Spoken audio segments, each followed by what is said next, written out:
Welcome students. अब जो हम टॉपिक डिस्कस करने जा रहे हैं उसका नाम है केमियोस्मोसिस प्रोसेस। तो केमियोस्मोसिस बच्चों नाम से ही जाहिर है कि ऐसा प्रोसेस जिसमें एटीपी की जो है वो प्रोडक्शन हो रही है। अब सबसे पहले हम इसकी डेफिनेशन डिस्कस कर लेते हैं। तो वो क्या है?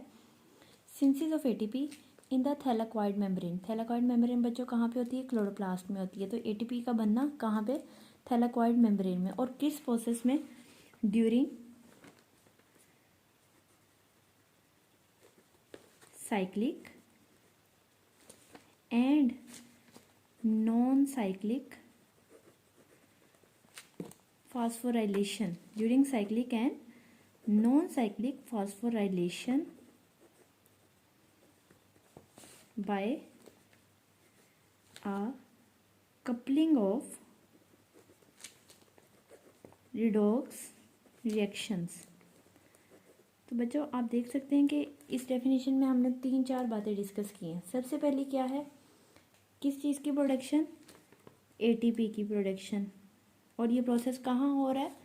थैलेकॉइड मेम्ब्रेन में। दूसरा एमसीक्यूज भी आपका यहाँ से तैयार हो जाएगा और डेफिनेशन भी। मतलब कि एटीपी बनना कहाँ पे? थैलेकॉइड मेम्ब्रेन में। किस प्रोसेस के दौरान? Cyclic and non cyclic phosphorylation. ठीक है, मतलब कि लाइट डिपेंडेंट रिएक्शंस में जिसमें आपकी फोटोसिंथेसिस का अमल होता है। और कैसे? By a coupling of redox reactions, मतलब ऐसे रिएक्शंस जिसमें ऑक्सीडेशन और रिडक्शंस के जो दोनों प्रोसेसेस हैं वो एक साथ हो रहे हो। एक कंपाउंड है उसकी ऑक्सीडेशन हो रही हो, तो दूसरा कंपाउंड है उसकी क्या हो रही हो? रिडक्शन हो रही हो।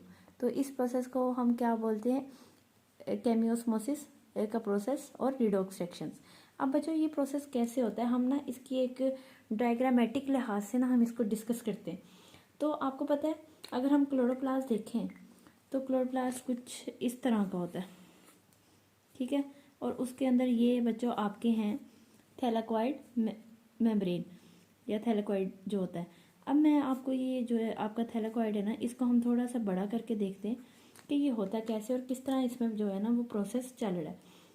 तो ये हमने इसको बड़ा कर लिया।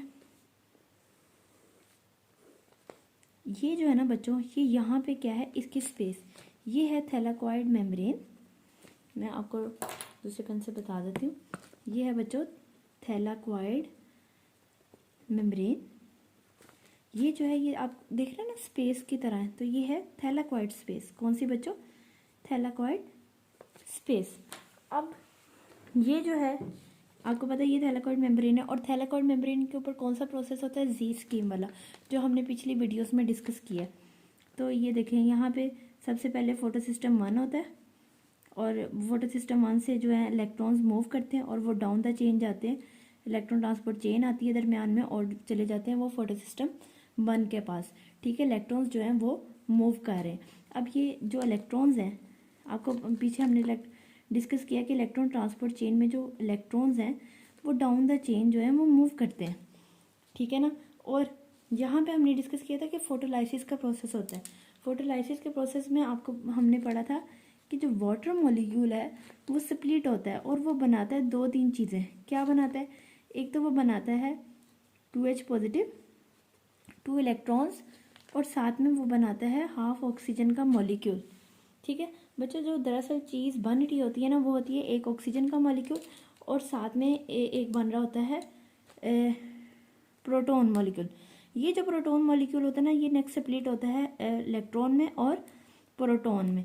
ये जो प्रोटॉन्स हैं 2H पॉजिटिव, ये बच्चों कहाँ पे जाके जमा होना स्टार्ट होते हैं? ये इलेक्ट्रॉन की स्पेस है ना, थैलेकॉइड मेम्ब्रेन के जो अंदर स्पेस होती है, यहाँ जो है ना आपके H पॉजिटिव जो आयंस होते हैं वो यहाँ पे एक्यूमुलेट होना स्टार्ट हो जाते हैं।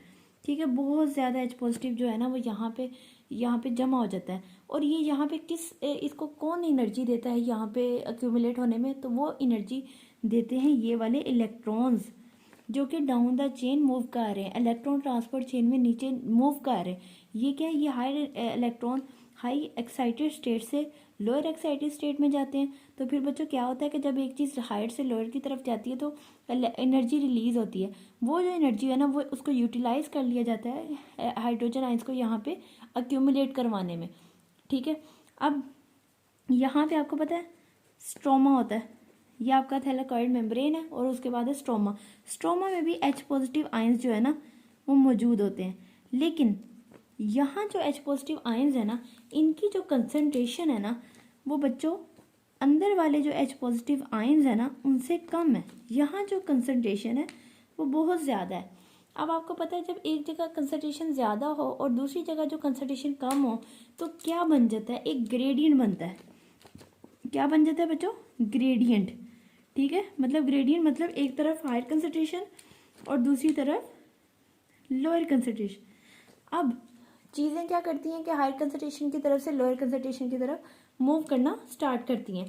अब ये जो H पॉजिटिव है ये यहाँ पे डिफ्यूज करना शुरू करेगा बाहर की तरफ। अब ये इसी तरह तो नहीं ना कि मतलब यहाँ से आया और यहाँ पे आ गया, नहीं, ये एक प्रोसेस होता है, एक ऐसा सब्सटेंस होता है जो यहाँ पे थैलेकॉइड स्पेस के अंदर मौजूद होता है जिसके थ्रू जो है H पॉजिटिव स्पेस से स्ट्रोमा की तरफ आता है। और वो जो है ना वो क्या है, वो इस तरह का स्ट्रक्चर है बच्चों। ये क्या है, ये है आपका ATP सिंथेज एंजाइम है ये। ठीक है, ATP सिंथेज मतलब ऐसा एंजाइम जिसने आगे ATP की प्रोडक्शन करनी है। अब ये जो H पॉजिटिव है ये डिफ्यूज होंगे इस ATP सिंथेज में से और वो आ जाएंगे यहाँ पे स्ट्रोमा के पास। जब ये डाउन द ग्रेडियंट मूव करेंगे ना तो ये क्या करेंगे, एनर्जी को रिलीज करेंगे और ये एनर्जी यूज होगी एक कन्वर्जन में। मतलब ये क्या करेगी, ये दो जो सबस्ट्रेट्स है ना जिसमें आपके पास आता है ADP और प्लस एक फॉस्फेट का मॉलिक्यूल, ये इन दोनों सबस्ट्रेट्स को किस में कन्वर्ट कर देगी बच्चों, ATP में। किस में कन्वर्ट कर देगी बच्चों, ATP में। और ये जो प्रोसेस होल है वो क्या कहलाएगा, केमिओस्मोसिस। देखिए बच्चे जब यहाँ से ATP जहाँ से H positive down the gradient आए तो हमारे पास बन गई ATP, यही आपका केमिओस्मोसिस कहलाता है। अब इसमें 2-4 मेजर पॉइंट्स हैं जो आपने MCAT के लिए भी याद रखने, एज अ शॉर्ट क्वेश्चन भी आप आ सकता है बोर्ड में, और लॉन्ग जब आएगा तब तो आपने लिखना ही है। वो क्या है, एक पहली बात तो ये कि जो H पॉजिटिव है वो कहाँ पे एक्यूमुलेट होते हैं, वो थैलेकॉइड स्पेस के अंदर एक्यूमुलेट होते हैं।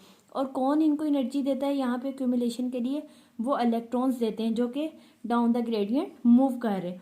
उसके बाद ग्रेडियंट कैसे क्रिएट होता है, क्योंकि स्पेस में H पॉजिटिव ज़्यादा हो जाता है और स्ट्रोमा में H पॉजिटिव कम हो जाता है, तो H पॉजिटिव जो है वो डाउन द ग्रेडियंट मूव करेगा। और ये जब डाउन द ग्रेडियंट मूव करेगा, चौथा पॉइंट ये कि ATP कैसे बनेगी, हम लोगों ने यहाँ पे ये लिखना है कि जब वो ATP सिंथेज के थ्रू मूव करेगा तो ADP जो फॉस्फेट ग्रुप के साथ मिलकर बना देगी ATP। किसकी एनर्जी यूज़ करेगी, वो यहाँ पे ये प्रोटॉन्स की एनर्जी यूज़ होगी। तो बच्चों इन रिटर्न आपके पास ATP बन गई। अब मैंने कुछ इनके पॉइंट्स लिखे हैं जो आप ओवरऑल पेपर में भी लिख सकते हैं और वैसे भी इनको आप जैसे भी जहाँ भी लिखेंगे ना फुल मार्क्स आ जाएंगे आपके इंशाल्लाह।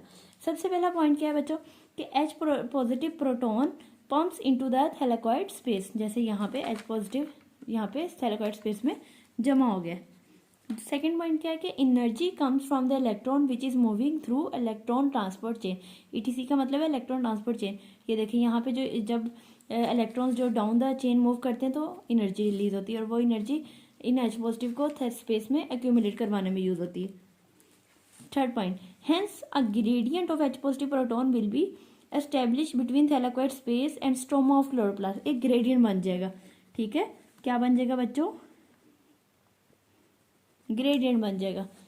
फोर्थ पॉइंट में क्या होता है कि energy stores in protons in the form of potential energy. सबसे मेन बात, ये जो एनर्जी जो होती है ना जो H पॉजिटिव आयंस में स्टोर होती है, मतलब जब इलेक्ट्रॉन मूव करते हैं और वो एनर्जी को H पॉजिटिव को स्टोर करने में लगाते हैं तो वो in the form of potential energy store होती है और वही पोटेंशियल एनर्जी देन ATP बनाने में यूज होती है। इसका रिजल्ट क्या है कि synthesis of ATP when proton move through ATP synthase. मतलब कि जब प्रोटॉन ATP सिंथेज से नीचे की तरफ मूव करेगा तो उसकी एनर्जी को यूज कर लिया जाएगा ATP बनाने में। तो ये मेन पॉइंट हो गया आपका। ओके स्टूडेंट्स, कोई क्वेश्चन हुआ तो मुझे कमेंट सेक्शन में पूछ लीजिएगा। चैनल पे न्यू है तो इसको सब्सक्राइब करें, वीडियो को शेयर और लाइक करें। अल्लाह हाफिज़ एंड टेक केयर।